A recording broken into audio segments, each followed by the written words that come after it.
All right, guys, last but not least, the third tutorial in our personal finance game of life series. This time we're going to be talking about the harsh things you got to pay for, but not aren't necessarily fun. Don't bring a smile to your face, except for maybe this first one, groceries. I want you to find out how much it costs you to get groceries for just yourself. You'd go to this link. It will then look like this. This gives you food prices in the United States. I want you to get a little bit more specific. Choose a city that your actual location, and it will give you the prices that are more accurate for your neck of the woods.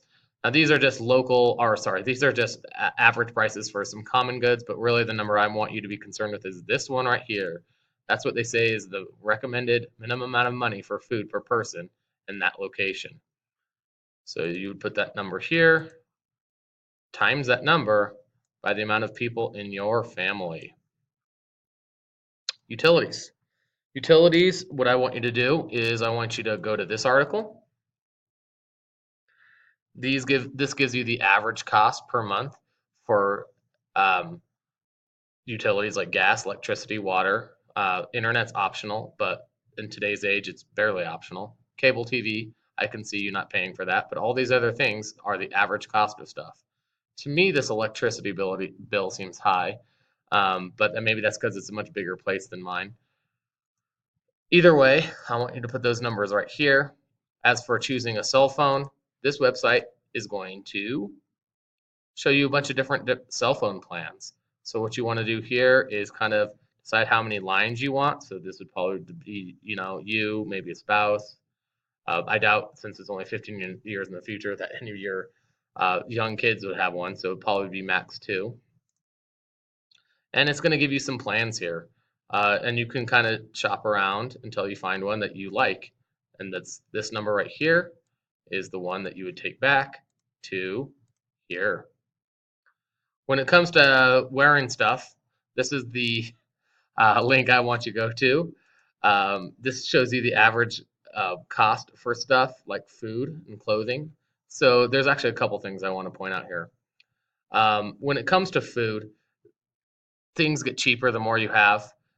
They get more expensive, but in terms of economies of scale, it gets cheaper because so like if you have a bigger family, you'll notice that 334 times 4 would be a bigger number than 888. So you would actually use one of these numbers if you have a bigger number than one for the groceries. As for outfitting yourself in clothes, that would be the apparel category right here. Oops, sorry. The apparel category.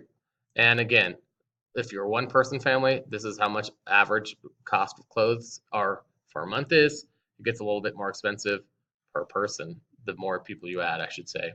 And you would put that number here. And the last thing is insurance, guys. Insurance, I'm going to make you buy auto insurance because you have to if you're going to drive. Again, if you're not, you have to see me to see what you would do instead. For car insurance, um, if you just keep on scrolling down on this webpage, it's going to give you some averages per state.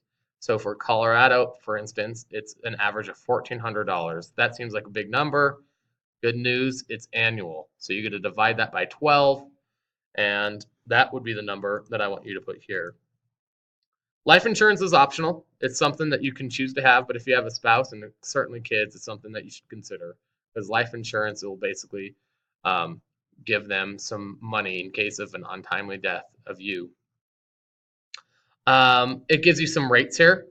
Since you'll be in your 30s when you are doing this fictional game of life, I want you to take one of these numbers that you see that I just highlighted. That would be the average monthly cost for life insurance should you choose to go down that path.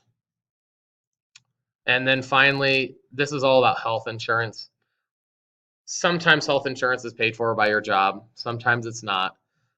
What I'm going to assume is that whatever job you got in the career section for life decisions will cover your health insurance and spouse. But I did want you to remember that if you have kids, that does usually cost you extra, even if you're employed through, even if you get your insurance through an employer, they charge extra. So this would tell you again, you'd find the state. If I remember right from this website, it only has some states, so you might have to go to one that's close to the state you chose. So I guess I would go to Arizona. This would be the number you take right here, the monthly health insurance. Times that by however many kids you want. Put that number here. And that's it, guys. Then you have all the numbers that you're going to need to do the monthly budget sheet. I'll explain more about that later in class. But then the last questions you'll do for this game of life, you'll need to have all the expenses added up, and then you're going to answer some reflection questions. Overall, though, it should give you at least a pretty good idea of the cost of living. Sometimes that's discouraging, sometimes it's encouraging, right? And hopefully, by the end of this whole exercise, you'll have enough room to follow your dream career and still have enough money to pay the bills. See you in class.